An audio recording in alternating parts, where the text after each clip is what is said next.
हाय दोस्तों, आपका स्वागत है आपके अपने चैनल सचिन टेक्निकल सोच में। और दोस्तों आज मैं आपको इलेक्ट्रिकल के कुछ इक्विपमेंटों के बारे में बताऊंगा और उनमें कुछ तत्वों का जो यूज होता है, उनके गुण में उनका उपयोग बताऊंगा। आइए दोस्तों, इस वीडियो के माध्यम से मैं आपको आज बताने जा रहा हूँ टंगस्टन और आपका नाइक्रोम और एस्बेस्टस जो हमारे तत्व हैं उनका जो क्वालिटी क्या है और उनका उपयोग कहाँ होता है। ठीक है दोस्तों, आइए देखते हैं। दोस्तों एक हमारा फार्मूला है और मैं इसी फार्मूला के आधार पर आपको कुछ इसके डिटेल बताऊंगा। आइए जानते हैं वो क्या है फार्मूला हमारा। वो एक फार्मूला ये है दोस्तों, R इजिकल टू हमारा जो लंबाई बटे क्षेत्रफल, ये एक हमारा फार्मूला है। इसके आधार पर हम चलेंगे दोस्तों। और सबसे पहले देखते हैं हम नाइक्रोम। नाइक्रोम का कहाँ यूज होता है दोस्तों, आप देख सकते हैं हमारे घर में जैसे हीटर होता है, तो हीटर में हमारा जो नाइक्रोम का यूज होता है। तो लिख देते हैं हम यहाँ पे नाइक्रोम नाइक्रोम नाइक्रोम का उपयोग नाइक्रोम का उपयोग। ठीक है दोस्तों, नाइक्रोम का उपयोग कहाँ होगा, हमारा हीटर में होगा दोस्तों। हीटर हमारा किस तरीके का होता है, ऐसे राउंड टाइप का हमारा हीटर होता है दोस्तों। अब क्या करते हैं हम इसमें, यदि हम इसमें वायर दोस्तों देखो, इसमें सबसे पहले यहाँ देखिए इस फार्मूले के आधार पर, यदि दोस्तों इस फार्मूले के आधार पर यदि हमारी लंबाई बढ़ेगी, यदि हमारे कंडक्टर की लंबाई बढ़ेगी दोस्तों, यहाँ पे जैसा कि आप देख सकते हैं, तो हमारा प्रतिरोध बढ़ेगा वहाँ पर। यदि हमारी लंबाई घटेगी तो दोस्तों हमारा क्या, प्रतिरोध भी हमारा कम हो जाएगा। ठीक है दोस्तों, आप देखिए, अब देखो यदि हमारा क्षेत्रफल अधिक हो जाएगा तो रेजिस्टेंस कम हो जाएगा हमारा। रेजिस्टेंस कम होगा और क्षेत्रफल अधिक होगा, तो हमारा देखिए यहाँ पर यदि क्षेत्रफल हमारा बढ़ेगा तो हमारा रेजिस्टेंस कम हो जाएगा। और यदि हमारा क्षेत्रफल जो है, हमारा क्षेत्रफल ऐसा मान लो यदि कम हो गया तो रेजिस्टेंस हमारा बढ़ जाएगा इस तरीके से। ठीक है दोस्तों, इस चीज़ को याद रखना आप दोस्तों। इसके आधार पर हम इसका डिटेल में बताऊंगा। अब देखिए नाइक्रोम का क्या यूज है। नाइक्रोम में सबसे पहले नाइक्रोम के तार को हम ऐसे ही डाल लेते हैं इसमें हीटर में, इसे सीधे सीधे करके डाल लेते हैं दोस्तों, ये ऐसा। तो ये सीधे सीधे डालेंगे, इस तरीके से डालेंगे। तो दोस्तों ये हुआ, देखो पहले मैं तुम्हें आप इसको बता रहा हूँ। पहले यदि हमने हीटर में इस तरीके से तार हमने बिछा दिए अपने इस तरीके से, तो उसमें क्या होगा, इसकी लंबाई कम होगी दोस्तों। मैंने बताया लंबाई यदि लंबाई कम हुई तो हमारा जो है प्रतिरोध भी हमारा कम हो जाएगा। और नाइक्रोम के तार का क्वालिटी है ये, इसको हम इसमें क्या करते हैं, हम इसका रेजिस्टेंस बढ़ाते हैं। जितना हम रेजिस्टेंस बढ़ाएंगे उतना ही इसमें उतनी तेजी से गर्म होगा और ऊष्मा देगा उतना ही ज़्यादा। तो सबसे पहले इसकी लंबाई बढ़ाने के लिए इसका क्या करेंगे दोस्तों। अब देखिए जैसे मान लिया हमारी एक वायर, ये नंबर 1 वायर, यदि हम ये सीधी एक वायर है हमारी और इसको हम लंबाई कैसे बढ़ाएं इतनी ही डिस्टेंस में, तो इसको क्या करेंगे हम इसको हम कॉइल का रूप दे देंगे दोस्तों। यहाँ पे देखते हैं दूसरे उसमें, तो हम इसको क्या करेंगे यहीं से ऐसे, यदि हम इस कॉइल का रूप दे देंगे दोस्तों इसी वायर को। ठीक है, अभी देखिए डिस्टेंस उतनी है लेकिन इसकी क्या है, लंबाई बढ़ गई, कॉइल की लंबाई बढ़ गई। इसको खींचेंगे तो हम कम से कम 300 400 500 मीटर तक चली जाएगी। 300 मीटर 100 मीटर तक कम से कम हमारी ये जो है हमारा तार चला जाएगा, लेकिन डिस्टेंस उतना ही है। तो क्या करते हैं, अब मान लिया हम इसमें हम देखो सिंगल फेज एसी सप्लाई आता है दोस्तों हमारे यहाँ पर, हमारे जो घरों में आता है सिंगल फेज एसी सप्लाई। ठीक है दोस्तों, सिंगल फेज एसी सप्लाई होता है। इसमें कितना वोल्टेज हमारा आता है दोस्तों, आप जानते हैं 220 वोल्टेज हमारे घर में आता है। यहाँ लिख देता हूँ मैं 220 वोल्टेज।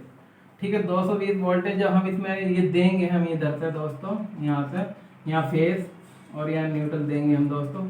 जब हम हीटर में देंगे तो दोस्तों इसमें डायरेक्ट जो हमारी सीधी सीधी वायर बिछी हुई है, तो जब सीधी बिछी हुई है तो इसकी डिस्टेंस कम होगी।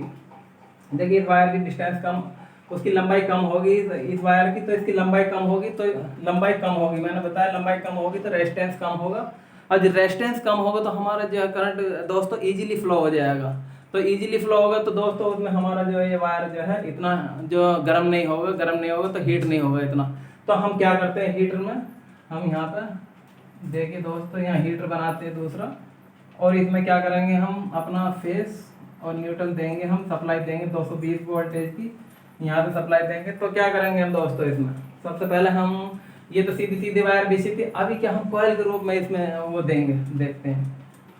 ऐसे कॉइल के रूप में दोस्तों बिछाएंगे हम, ऐसा ऐसा ऐसा ऐसा करके, ऐसा करके, ऐसा ऐसा ऐसा करके, ठीक है दोस्तों।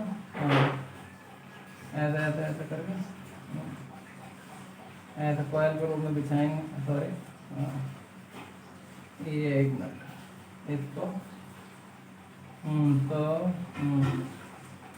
ऐसे कॉइल के रूप में बिछा देंगे दोस्तों। अब कॉइल के रूप में बिछाएंगे तो इसकी क्या होगी, ये दूरी डिस्टेंस, इसकी जो लंबाई है वायर की, इसकी ज़्यादा हो जाएगी, और ज़्यादा होने के कारण लंबाई इसकी ज़्यादा होगी तो इसका रेजिस्टेंस ज़्यादा होगा। रेजिस्टेंस ज़्यादा होगा तो ये हीट गर्म होगा, और गर्म होने के बाद ये हमें वो देगा, हीट देगा। नाइक्रोम का कार्य है गर्म होकर के उसको हीट देना, ऊष्मा देना। अब देखिए इस तरीके से हमारा जो करंट है इस तरीके से चलता है दोस्तों।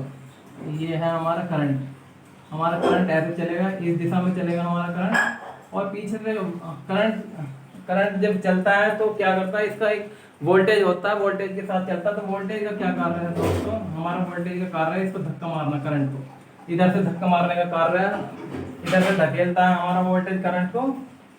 और ये देखो रेजिस्टेंस, रेजिस्टेंस तो सब लोग जानते हैं, रेजिस्टेंस का मतलब क्या, प्रतिरोध। प्रतिरोध का कार्य है करंट को रोकना, उसको रोकना। अब जब हम देखिए अब तो रेजिस्टेंस को रोकने का कार्य है इसका, यानी करंट को रोकने का कार्य रेजिस्टेंस का है। और क्या है, यदि हम, मैंने आपको बताया यदि हमारी लंबाई बढ़ेगी, यदि हमारी लंबाई बढ़ेगी तो हमारा प्रतिरोध बढ़ेगा। तो प्रतिरोध बढ़ाएंगे, जितना प्रतिरोध ज़्यादा होगा उतना ही हमारा वायर हीट होगा, ठीक है। वायर गर्म होगा, गर्म होगा उतनी हीट देगा हमारा। तो अब क्या करते हैं हम, इस सिंपल तार को हम इसको भी कॉइल के रूप में हम ले लेते हैं। यहाँ पर देखिए आप देख सकते हैं, इसको हम क्या करेंगे, कॉइल के रूप में बिछा लेंगे दोस्तों, ठीक है। अब क्या करा, इसकी लंबाई बढ़ गई तार की। अब जब लंबाई बढ़ेगी, यहाँ मैंने बताया लंबाई बढ़ेगी तो रेजिस्टेंस बढ़ेगा, तो इसका रेजिस्टेंस ज़्यादा हो जाएगा। अब रेजिस्टेंस ज़्यादा होगा, करंट इधर से फ्लो होगा, और इधर से 220 वोल्टेज इसको धक्का मारेगा पीछे से करंट को। तो क्या होगा, तार हमारा बहुत हीट होने लगेगा, यहाँ पर गर्म होने लगेगा दोस्तों। नाइक्रोम का तार हमारा क्या गर्म होने लगेगा, और गर्म होने के बाद ये क्या देगा हमें, हीट, हमें ऊष्मा देगा दोस्तों, ऊष्मा देगा, अर्थात हीट देगा हमें, ठीक है। इसका कार्य हीट ही देना होता है नाइक्रोम के तार का। ये नाइक्रोम का वायर है, यहाँ पर नाइक्रोम का वायर है, ठीक है दोस्तों।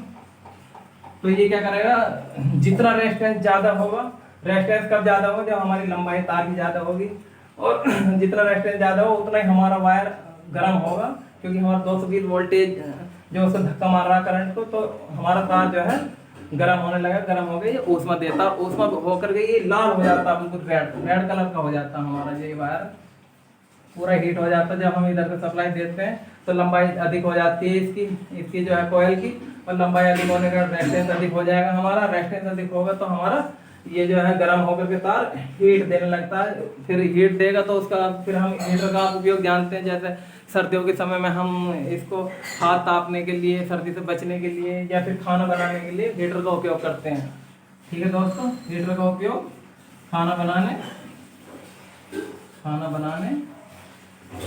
व सर्दी से बचने के लिए करते हैं इसका उपयोग, ठीक है, सर्दी से बचने के लिए, ठीक है दोस्तों।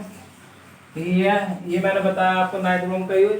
अभी मैं नेक्स्ट आपको बताऊंगा टंगस्टन का उपयोग।